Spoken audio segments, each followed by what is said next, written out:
What up? It's a question of the day. I'm back in the office. Yesterday I was on the road and, well, hold on. I'll talk a little bit about why I was on the road. But here's the question of the day. What can you do now that you never dreamed you could ever do? You know that thing that you're like maybe frightened you or scared you, or you're like, I'm never going to be able to do this. Never. And now you can do it, or maybe you're working on doing it that you never, ever thought you could ever do. I want to hear about that. Comment below. Let's talk about this. Let's support one another. Let's have a judgment-free conversation, because there's something that we always thought we never could do, and maybe now we're doing it, or maybe we're trying to do it. Maybe we're a work in progress. So I want to hear from you. Comment below. Let's talk about this. Let's have this conversation. And me. Okay, so let's get back to why I was on the road yesterday. In the video yesterday, the how to say I'm sorry video, or just saying sorry, apologizing video. I was on the road to Wisconsin. I was asked to be a keynote speaker for a natural birth convention, and to help women understand, to advocate for who they are, advocate for their being, advocate for their bodies, and just basically own who they are. And so I was asked to do that, and because it's a natural birth convention, that was not part of like my language. It's not something that I'm super familiar with, but I am familiar with helping women advocate for who they are. And so I asked my dear friend and colleague and now partner, my friend Jean, to help with me, because she's a doula and she's amazing and she knows all like the birthing language that I don't know anything about.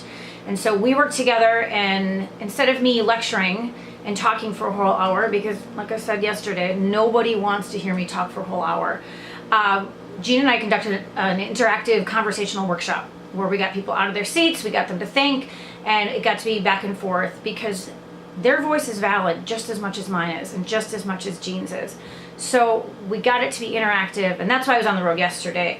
But that's also part of the answer for my question today.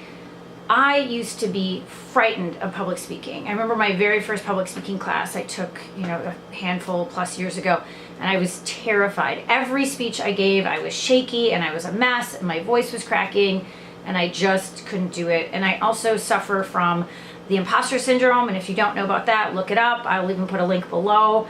But it's this feeling of that my success is not earned, that it's luck, that it's timing, that someone is just being really nice to me, that I'm just waiting for someone to tap me on the shoulder and say, you know what, the more important person is here. And I'm working on that. That's, part of my process. So, I also I'm a human being, right? And I sometimes don't think highly of myself. And that's probably why I want to work with women, is because I need this very same help too. So helping women helps me.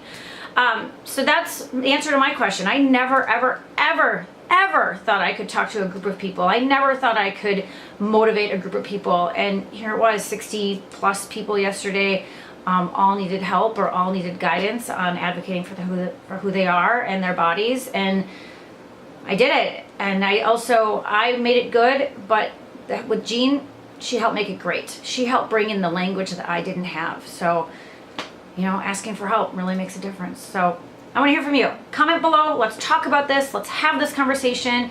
And while you're here, subscribe. Come hang out with us. It's a cool place to be. And invite a friend, because the more people that are part of this conversation, the sooner we can change the world. Thanks.